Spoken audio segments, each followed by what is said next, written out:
દેશમાં ફ્યુઅલની ચિંતાઓ વચ્ચે મેટર એ ઇલેક્ટ્રિક મોટરસાયકલ તરફ શિફ્ટ કરવા માટે ફ્લેટ 40,000ની છૂટની જાહેરાત કરી.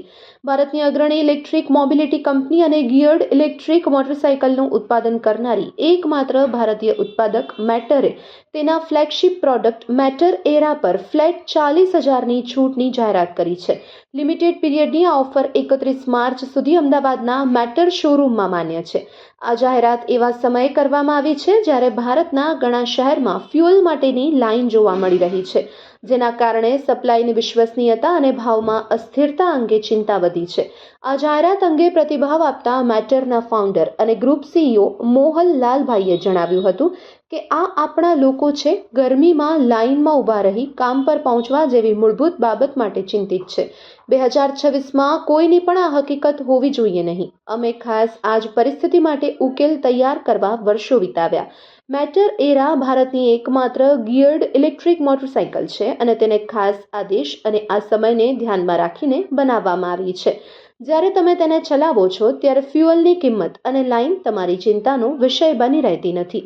Report by Ashwin Limbachiya, Ahmedabad. મારું નામ મોહન લાલભાઈ છે. હું મેટરનો ફાઉન્ડર છું અને આજે આપણે બધા અહીંયા ભેગા થયા છીએ કારણ કે ગઈકાલે અમદાવાદની અંદર આપણે બધાએ જ જોયું કે અફવાઓના મતે આપણે બધા જ પેટ્રોલ પંપે જઈને ઊભા રહ્યા હતા અને મારા દ્રષ્ટિએ આ અમદાવાદમાં 2026ની સાલમાં થવું ના જોઈએ. ઇલેક્ટ્રિક ગાડીઓ અને ઇલેક્ટ્રિક મોટરસાયકલોના લીધે જે શાંતિ મળે છે, લોકોએ જે ચિંતા નથી કરવાની જરૂર, કામે જવા માટે, ઘરના કામો પતાવવા માટે, બહાર જવા માટે, એ વસ્તુઓ માટે ઇલેક્ટ્રિક ટુ વ્હીલરો છે. અમે લોકો પોતે છેલ્લા 7 વર્ષની મહેનતથી બનાવેલા છે અને આ દ્રષ્ટિએ અમદાવાદના નાગરિકો વધારે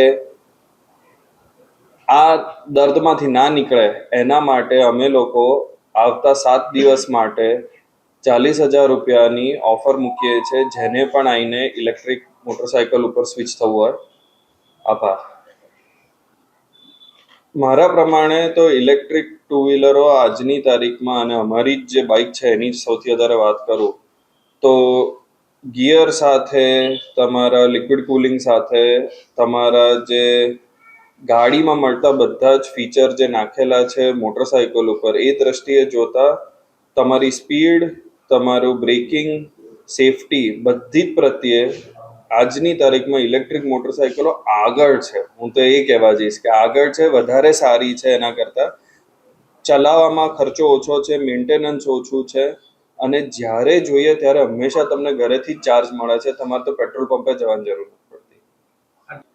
પહેલા તો કટોકટી છે એ ગવર્મેન્ટથી હું સહેમત થઈશ કે એટલી કટોકટી નથી. ખાલી અમદાવાદમાં જોયું, ખાલી અમદાવાદમાં જ હતું અને એ પણ દર પેટ્રોલ પંપ આખી રાત સુધી આપણને તો પેટ્રોલ આપતું હતું. પણ ઇલેક્ટ્રિક ટુ વ્હીલર મારા પ્રમાણે તો આપણા દેશને એનર્જી ઇન્ડિપેન્ડન્ટ કરવામાં સૌથી વધારે વપરાવાનો છે. કારણ કે આપણે પેટ્રોલ જે લાવીએ છીએ એનો ધુમાડો કરી નાખીએ છીએ, પણ જ્યારે આપણે ઇલેક્ટ્રિક ગાડીઓ વાપરીએ છીએ, જે 99% ઇન્ડિયાની અંદર કોમ્પોનન્ટ્સ બની રહ્યા છે અને જે પણ આપણે ઇમ્પોર્ટ કરીએ છીએ એકવાર આવે છે આપણા દેશની અંદર જ રહે છે, રિસાયકલ થાય છે, કદી બહાર નથી જતું. એટલે એ દ્રષ્ટિએ લોંગ ટર્મ સસ્ટેનન્સ માટે બહુ જ સારું છે અને આપણા દેશવાસીઓ માટે તો સૌથી વધારે ફાયદાની વસ્તુ એ છે કે ચલાવવામાં 25 પૈસે કિલોમીટર ચાલે છે. એનાથી સસ્તું તમને આજની તારીખમાં કશું જ નથી મળવાનું બીજું જે ચાલી શકે. આપણે 90-95% ગાડીનો યુઝ ઘરેથી ઓફિસથી કંઈક કામ વચ્ચે હોય ને ત્યાંથી પાછું ઘરનું હોય છે. આના માટે આપણો દેશ અને આપણી જે આખી આબાદી છે, ઇલેક્ટ્રિક જ છે આપણું ફ્યુચર. બીજું કોઈ રસ્તે આપણી મોંઘવારી જવાની નથી.